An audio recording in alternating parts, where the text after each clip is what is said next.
డబ్బులు దేనికి మళ్ళించారంటే అదే గ్రామీణ ప్రాంతాలకు సంబంధించిన కరెంటు బకాయిల కింద కట్టారు. కరెంటు బకాయిలు ఎవరిస్తున్నారు బాకీ? వాళ్ళే బాకీలు ఉన్నారు. పంచాయతీలు, మున్సిపాలిటీలు, కార్పొరేషన్ వాళ్ళు, మండల పరిషత్తులు, జిల్లా పరిషత్తులు ఏళ్ల తరబడి కరెంటు బిల్లులు కట్టల. అవి పెండింగ్ లో పడిపోయినాయి. ఇదివరకు పట్టించుకునేవాళ్ళు కాదు. లాస్ట్ ఎలక్షన్స్ అయిపోయిన తర్వాత కేంద్ర ప్రభుత్వం లెక్కేసింది. ఏమైపోయిందంటే ప్రైవేట్ కంపెనీలు, కార్పొరేట్ కంపెనీలు, మల్టీనేషనల్ కంపెనీలు వచ్చి వ్యవసాయ విద్యుత్ తయారీలో ఇప్పుడు భాగస్వాములు అయ్యారు. వాళ్ళు ప్రభుత్వానికి సప్లై చేస్తున్నారు. ప్రభుత్వం 24 గంటలు గ్రిడ్లు పెట్టేసింది, సదుపాయం చేస్తుంది. కరెంటు వాడేసుకున్నారు, డబ్బులు ఇవ్వట్ల వాళ్ళకి. వీళ్ళు వాళ్ళకి డబ్బులు ఇస్తే వాళ్ళు అక్కడ ఇస్తారు డబ్బులు. డబ్బులు ఇవ్వకపోతే ఆ కంపెనీలు మూతపడిపోతాయి.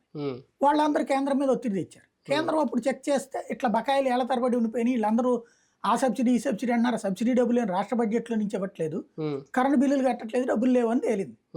దాంతో అప్పుడు రూల్ ఏం పెట్టింది? నువ్వు ముందు మొత్తం కట్టేయమంది, కక్కేమంది. కక్కేస్తానికి డబ్బులు లేవు వీళ్ళ దగ్గర. అప్పుడు వీళ్ళందరూ రిక్వెస్ట్ మీదకి ఏం చేశారు? 5 ఏళ్ల దాకా ఈ కట్టేటట్టు అని పెట్టారు. అంటే ఫర్ ఎగ్జాంపుల్ వాళ్ళ ₹1,00,000 బిల్లు ఉందంటే ఏడాదికి ₹20,000 చెప్పును కట్టు.